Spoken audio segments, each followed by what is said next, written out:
तो जैसा कि लास्ट एपिसोड में हम लोगों ने देखा था कि शु यांग अपने डिसाइपल्स को लेकर सेकंड मेरिडियन एरे की तरफ जा रहा होता है और उन लोगों को वहाँ पर एक एरे मिल भी जाता है, मगर वो लोग उस एरे को एक्टिवेट करने के बाद जैसे ही उसके अंदर जाने की कोशिश करते हैं तो उन्हें पता चलता है कि वो एरे असल में एक जाल है। वहाँ पर एक बहुत बड़ा पोर्टल एक्टिवेट हो गया था जिससे बचने के लिए शु यांग उसे फौरन से बंद कर देता है और उसके बाद फिर वहाँ पर एक लड़की अपीयर होती है जो कि शु यांग के चारों तरफ गोल गोल घूमना शुरू हो जाती है और शु यांग उससे कहता है कि मैंने तुम्हें पहले ही नोटिस कर लिया था, मगर वो लड़की अपने रियल फॉर्म में आ जाती है और शु यांग के सिर पे आके खड़ी हो जाती है, जिस पर उसे गुस्सा आता है और वो उसे हेवन कन्फाइनमेंट के जरिए बहुत ही जोर से पुश करता है, जिसकी वजह से वो लड़की भी शु यांग की पावर को एक्सेप्ट कर लेती है और कहती है कि तुम्हें मेरे साथ फीस्ट ऑफ गॉड में चलना चाहिए क्योंकि मुझे वहाँ पे तुम्हारी मदद चाहिए होगी। तो शु यांग उसके साथ जाने के लिए तैयार हो जाता है, मगर साथ में उसके सारे डिसाइपल्स भी जाने के लिए बहुत ज्यादा एक्साइटेड होते हैं। वो लड़की वहाँ पर फौरन से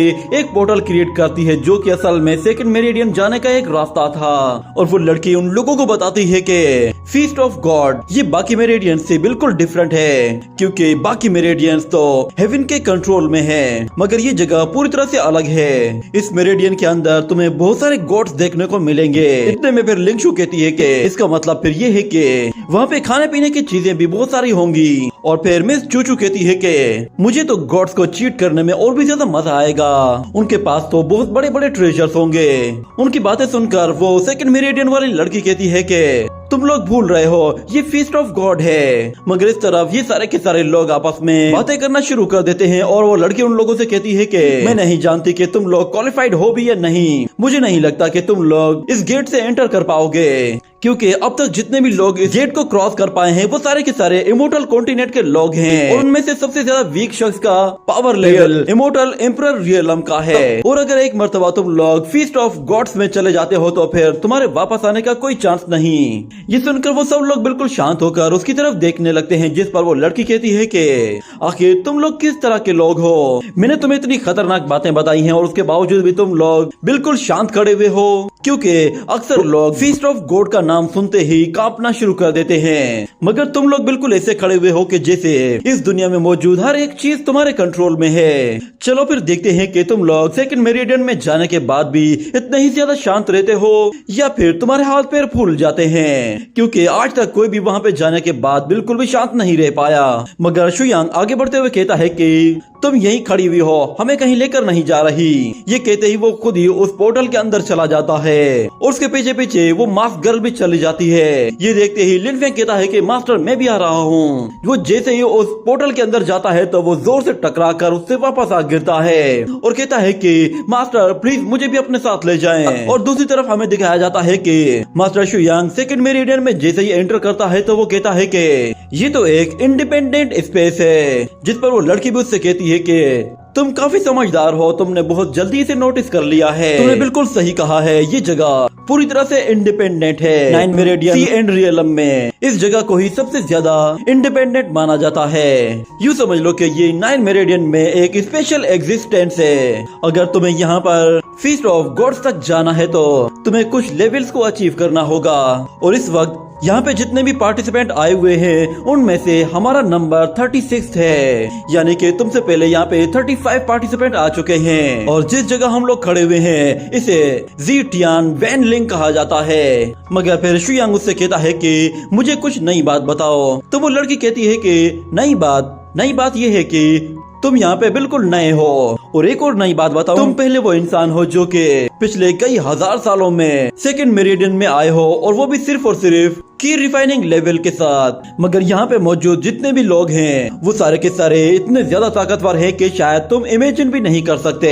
ये सुनकर शु यांग कहता है कि इस दुनिया में कोई भी ऐसी जगह नहीं है कि जो मुझे जाने से रोक सके, मैं जब चाहूँ जहाँ भी चाहूँ जा सकता हूँ। ये सुनते ही वो लड़की कहती है कि अच्छा ठीक है तुम जो कुछ भी कह रहे हो उसका थोड़ा बहुत सेंस बनता है क्योंकि तुम काफी स्ट्रॉन्ग हो। और शु यांग कहता है कि अगर ये सेकंड मेरिडियन बिल्कुल ऐसा ही है जैसा ये नजर आ रहा है, तो फिर मेरे ख्याल से इसमें कुछ स्पेशल नहीं है। मगर वो लड़की शुयांग की बातों को इग्नोर करते हुए कहती है कि अच्छा ठीक है, तुम क्योंकि एक पार्टिसिपेंट हो तो फिर तुम कोई भी सवाल पूछ सकते हो। मैं बस ये जानना चाहती हूँ कि आखिर इमोर्टल्स जब वो गॉड्स बनते हैं तो फिर उसके बाद क्या लेवल आता है? क्या गॉड्स के ऊपर भी कोई लोग हैं? क्या उनकी पावर लेवल भी गॉड से ज्यादा होती है? ये कहने के बाद वो ऊपर की तरफ देख रही होती है तो वो शुयांग को कह भी रही होती है कि तुम्हें फीस्ट ऑफ गॉड्स को 36 डेज में कंप्लीट करना होगा। जब तुम 36 डेज में एंड तक पहुंच जाओगे तो फिर तुम्हें सवाल का जवाब मिल जाएगा। तुम वहां जाकर जो भी सवाल पूछना चाहो, तुम्हारे हर सवाल का जवाब वहीं पे ही है। इसलिए बेहतर यही है कि तुम मुझसे इतने सारे सवाल मत करो। और मैं तुम्हें एक बात बता दूं कि पिछले हजारों सालों से सेकंड मेरिडियन में आने वाले लोग कंटिन्यूसली एक दूसरे के साथ फाइट करते जा रहे हैं, मगर आज तक उनमें से कोई भी जीता नहीं है, न ही वो फीस्ट ऑफ गॉड्स तक पहुंच पाया है। इतने में शुयांग ऊपर की तरफ देखता है तो उसे कोई चमकती हुई चीज दिखाई देती है, जिस पर वो लड़की कहती है कि अरे नहीं, वो लोग इसी तरफ आ रहे हैं। ये कहने के बाद हम देखते हैं कि अचानक कुछ लोग लड़ते हुए उस तरफ आते हैं और वो लड़की और शुयांग दोनों ही वहाँ से हट जाते हैं। ये देखते ही वो लड़की काफी घबरा जाती है और कहती है कि शुक्र है कि हम लोग बाल बाल बचे, वरना हम लोग भी इस लड़ाई में इन्वॉल्व हो जाते।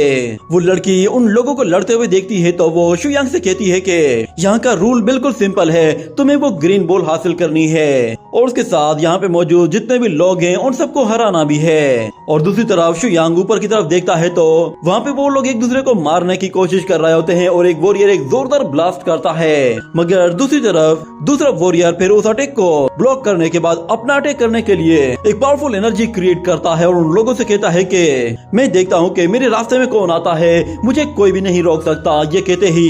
वो उस बॉल को उसकी तरफ थ्रो करता है, जिसे वो वॉरियर अपनी शील्ड की मदद से रोक लेता है। वो पहले वाला बंदा खुद को वहाँ का एम्परर कह रहा होता है, मगर दूसरा वाला उससे कहता है कि तुम जिस एम्परर की बात कर रहे हो वो फॉर्मर एम्परर है, और वैसे भी तुम अभी इतने क्वालिफाइड नहीं हो कि तुम मुझे ये कहो कि मैं यहाँ से चला जाऊँ, तुम मुझे डिस्क्वालीफाई कर ही नहीं सकते।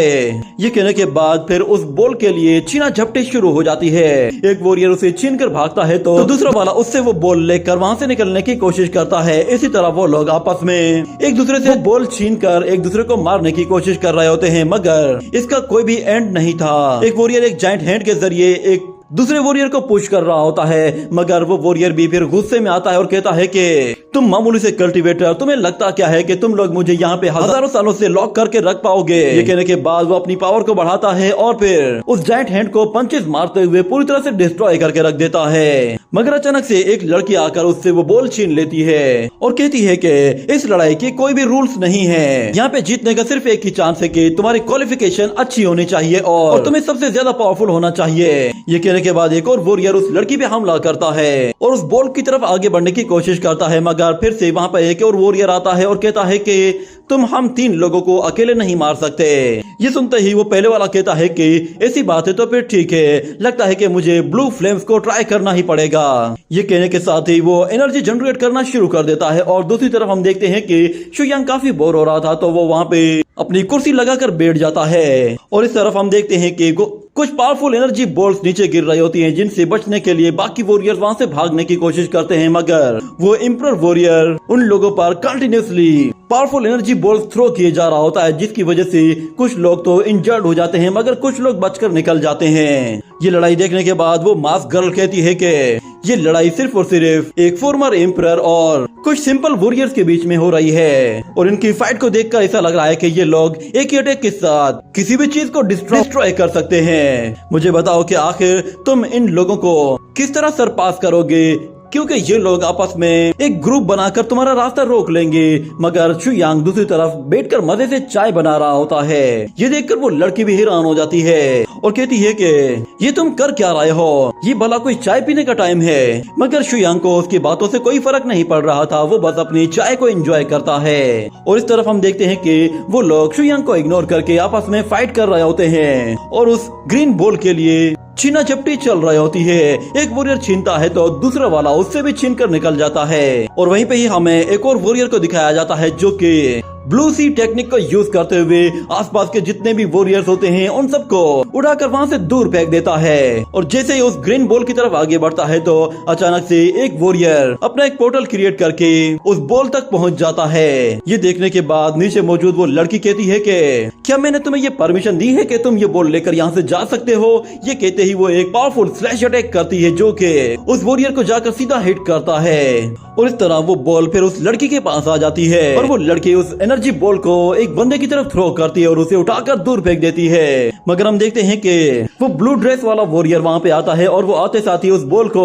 वापस उस लड़की की तरफ थ्रो करता है जिसकी वजह से वो लड़की भी इंजर्ड हो जाती है। ये फाइट कंटिन्यूसली यूं ही चले जा रही होती है और इसका कोई भी एंड नहीं हो रहा होता और वो बॉल अचानक से शुयांग के बिल्कुल सामने आकर गिरती है जिस पर वो लड़की शुयांग से कहती है कि उस बॉल को इस तरह घूरना बंद करो, तुम वैसे भी एक अनाड़ी लड़के हो जो कि अभी अभी यहाँ पे आए हो। तो वहाँ पर एक और वॉरियर आता है और वो कहता है कि हम लोगों की फाइट अभी खत्म नहीं हुई थी और यहाँ पे एक और वॉरियर आ गया है, आखिर इसकी यहाँ पे आने की जरूरत ही क्या थी और जरा इसका पावर लेवल तो देखो, ये एक की रिफाइनर है। आखिर सेकंड मेरिडियन में भला की रिफाइनर कब से आने लगे। लगता है कि शायद सेकंड मेरिडियन में कुछ प्रॉब्लम हो गई है जिसकी वजह से ऐसे मामूली से कल्टीवेटर भी अंदर आ रहे हैं। मगर दूसरा वॉरियर कहता है कि ये बिल्कुल सही टाइम पे आया है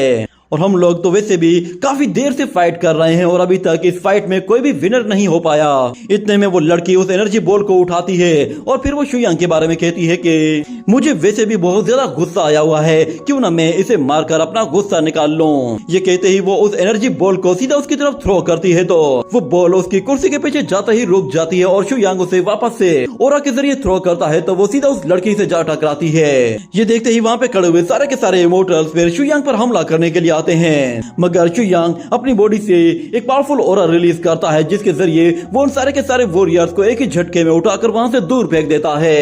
ये देखकर वो मास्क गर्ल तो बिल्कुल हक की बकी रह जाती है। उसने सोचा भी नहीं था कि शुयांग सिर्फ अपने ऑरा के जरिए ही ये कॉन्टेस्ट जीत सकता है। वो उससे कहती है कि तुम क्या चीज हो, मगर फिर शुयांग उसकी तरफ देखते हुए कहता है कि तुम बात सुनो। मगर वो लड़की घबराते हुए कहती है कि आखिर तुम्हें मुझसे क्या चाहिए, तुम करना क्या चाहते हो। मगर शुयांग उसकी तरफ देखते हुए कहता है कि क्या तुम चाय बना सकती हो। ये सुनकर वो लड़की भी बिल्कुल हैरान हो जाती है और फिर अगले सीन में हमें फेंग जुओ और जुयिन को दिखाया जाता है। वो दोनों अपने सेट में बैठे हुए होते हैं और जुयिन कहती है कि मैंने 5 मेरिडियंस को कम्प्लीटली विजिट कर लिया है, उनमें से 3 और 4 मेरिडियन अभी भी रीबिल्ट हो रहे हैं और वो 10th एंसेस्टर वो सेकंड मेरिडियन में गया है, क्यों ना हम लोग भी उसके साथ वहाँ पर जाएं। मुझे लगता है कि शायद वहाँ पे हमें काफी मजा आएगा। ये सुनने के बाद फेंग जुओ से कहता है कि अगर तुम जाओगी तो फिर मुझे भी अपने साथ लेकर जाना। ये सुनते ही जुयिन नीचे आ जाती है और फेंग जुओ कहता है कि मेरे पास अब मेरी कोई भी पावर मौजूद नहीं है, इसीलिए मुझे लगता है कि शायद अगर मैं तुम्हारे साथ गया तो फिर तुम्हें मेरी वजह से वहाँ पे ज्यादा मुसीबत का सामना करना पड़ सकता है। तो जुयिन कहती है कि तुम घबराओ मत, मैं तुम्हारे साथ हूँ, मैं तुम्हें प्रोटेक्ट करूंगी। तो फेंग जुओ कहता है कि ठीक है, मेरी मास्टर जो कहेगी मैं वही करूंगा। और फेंग जुओ अपनी मास्टर को बताता है कि मैंने 6 मेरिडियन के बारे में सुना है कि वो भी काफी ज्यादा खतरनाक है क्योंकि वहाँ पर बहुत ज्यादा खूंखार ट्राइब के लोग रहते हैं। ये सुनकर जुयिन कहती है कि सच में मुझे एक मर्तबा देखने दो। वो उस बुक की तरफ देख रही होती है कि इतने में अचानक उसे फील होता है कि पीछे से कोई हमला करने के लिए आ रहा है। तो वो पीछे मुड़कर देखती है, अचानक कोई वॉरियर उस पे हमला करने के लिए आ रहा था जिसे वो फौरन से अपनी एनर्जी के जरिए रोक लेती है। और दूसरी तरफ वो वॉरियर जुयिन से कह रहा होता है कि तुम्हारे पास पावर ऑफ करप्शन है और उसके बावजूद भी तुम्हें लगता है कि तुम आजाद घूम सकती हो। पता नहीं तुम्हारी अकल कहाँ घास चरने गई है, तुम आखिर ऐसी हो कैसे सकती हो। मगर जुयिन कहती है कि कोई भी मुझसे मेरी मेमोरी और मेरी पावर्स नहीं छीन सकता, ये मेरी चीज है और कोई भी मेरे रास्ते में नहीं आएगा। ये कहते ही वो उस पर दोबारा से हमला करती है मगर वो वॉरियर उस पर पलटवार करने की कोशिश करता है जिससे जुयिन खुद को बचा लेती है। और देखते ही देखते अचानक से वो वॉरियर गायब हो जाता है जिस पर जुयिन कहती है कि ये कहाँ चला गया। मगर जब वो पीछे मुड़कर देखती है तो उस वॉरियर ने अपना वेपन फेंग जुओ के सिर पे रखा हुआ होता है और फेंग जुओ अपनी मास्टर से कहता है कि आप यहाँ से चली जाएं। मगर जुयिन कहती है कि तुम्हें देखकर लग रहा है कि शायद तुम्हारा मकसद कुछ और है। मगर वॉरियर कहता है कि मैं चाहता हूँ तुम इसी वक्त मेरे साथ चलो। ये कहने के साथ ही ये एपिसोड यहीं पे ही एंड हो जाता है।